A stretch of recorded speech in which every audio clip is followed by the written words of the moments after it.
Sadat City, El Abur City, 6 Ramadan, 10 of Ramadan City, which is suffering from more troubles from weak of safety. If the safety, if security, which come according the normal line, normal level before the revolution of 30 June, will be the international, will be the industrial activity will come more and more according the safety level will come. Yes. Mr. Bastawi, do you think that the billions of dollars being offered from the Gulf Cooperation Council, Saudi Arabia, Kuwait and the United Arab Emirates, do you think that these billions of dollars really changed the policy of the IMF? They were really very, very hard to convince to actually give Egypt the $4.8 billion now that they know Egypt has billions of dollars coming from the Gulf countries. Do you think that now they're taking maybe a step back, trying to walk to a different path to help the Egyptian economy? I'm not sure whether the funding provided by the Gulf Cooperation Council countries is a real influence on what the IMF is doing. Saudi Arabia is a big vote block within the IMF as it is. So what I think it is there are certain political dynamics. There's two sides to this. There's a technical element, which is you have a very credible economic team on this interim administration. Ahmed Galal, the Minister of Finance, the Prime Minister in particular, as well as the other ministers, the Minister for International Cooperation. All of these people have very strong experience in terms of economic policy and economic research and capability. And that kind of credibility carries over into the way the IMF looks and deals with the government. The communication at one point during the Morsi administration, the interlocutors, the people speaking on behalf of the Egyptian government, changed several times, and at one point it was very difficult to even maintain a dialogue, not because there wasn't an attempt on the Egyptian side, but because the IMF was looking for a specific type of counterpart and they weren't finding it on the Egyptian side. The third element in there is purely political. As Dr. Ibrahim has alluded, there are political currents, and the current environment is, while it has a mixed response internationally, it is seen at the technical level a little bit more favorably, particularly in Europe, and that was not necessarily the case with the prior administration. So I wouldn't say that the funds coming from the Gulf Cooperation Council have influenced the IMF that much. We might quickly note Egypt still owes $6.2 billion to most of its petroleum suppliers, and it is really working itself hard to try to find a way as an administration, as a government, on how it's going to pay back these arrears of $6.2 billion, despite all the assistance that has come from the Gulf.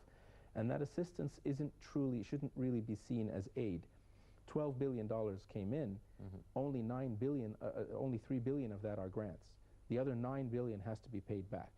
So when you put all that into consideration, it's a shot in the arm, but it's only going to carry for a certain number of months. It's not a sustainable model. As Dr. Ibrahim has alluded earlier, there's a lot of other things in this economy that have to be dealt with and have to be addressed. So I'm not sure that the IMF is directly influenced by this, by the activities of the GCC. Yes. Dr. Abdullah, now the growth rate of the Egyptian economy in the year 2012-2013 reached 2.1% compared to 2.2% in the years 2011 and 2012. Now, it may be a 0.1% decline, but still it is quite a decline in the growth rate of the Egyptian economy. What are the reasons, do you think, behind this decline of 0.1%, even though that there was the 30th of June revolution that everybody afterwards expected the economy would witness a big increase? There is no exaggeration to mention that the gross national product will affect it.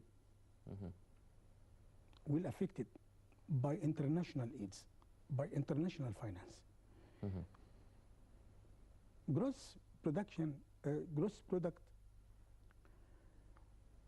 independ the all atmosphere economy environment.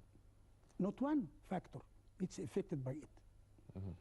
Maybe finance, maybe safety factor, maybe general political policy as a state, maybe environmental, maybe other factor. GDP, gross domestic product, whatever gross or net, will affected by political cases. If political cases is good, okay, there is no. If political cases was bad, what can you do? If you bad, all organization finance stopped. There is no finance. Whatever, loans, grants, whatever.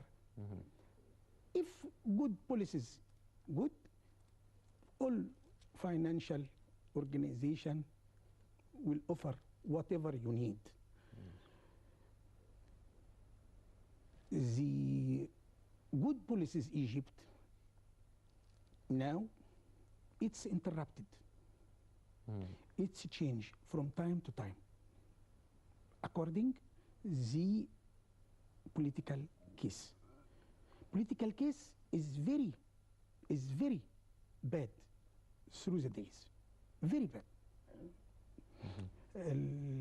Banking will good to offer very facilities about finance. All of banks, Egyptian banks, were ready to offer good loans for all areas in order to push. But what can you do with political bad case?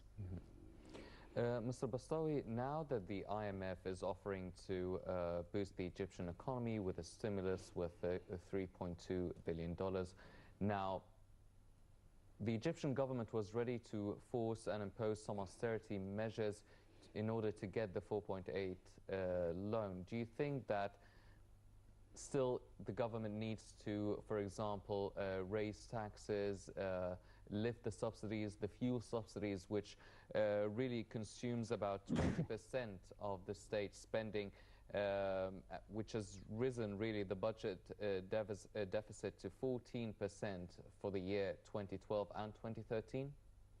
There's no question that in the long run and in the medium term that the government is going to have to completely reformulate the way the budget is spent.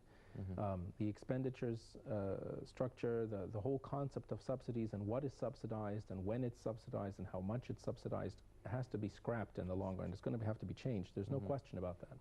And I think everybody recognizes that. The question is whether this particular administration is going to have to do that in relation to the IMF, this new discussions with the IMF, as you've been alluding. And the short answer is I think they're going to have to at least put a plan that shows how they plan to tackle this or when they plan to tackle this and in what types of phasing. But I don't think that the current administration is going to do anything seriously significant with regards to subsidy reform during the interim administration period, beyond putting in place certain mechanics, which is building on what was done during the Morsi administration, which itself was premised upon things that were done during the Mubarak administration. So it's still the same thing that has to be done, and everybody knows about it. But the political side of this is that if you really roll it out in a serious way, there will be some hiccups, there will be some mistakes, but there will also be a lot of people that will take a hit, and they will feel that the subsidies, some of these subsidies are being removed, and that's not going to be politically favorable. And I think that from a national security perspective, the people who are making the final decisions in this country on how to roll out which policies are probably going to hold back on that. So you'll see the groundwork being laid out, but I don't think you'll actually see the execution in a serious way at this stage. And this current interim administration is blessed with the $12 billion that have come in from the Gulf Cooperation Council countries to tide it over at least until the first 2 or 3 months of next year from a calendar year perspective. After March, it becomes questionable.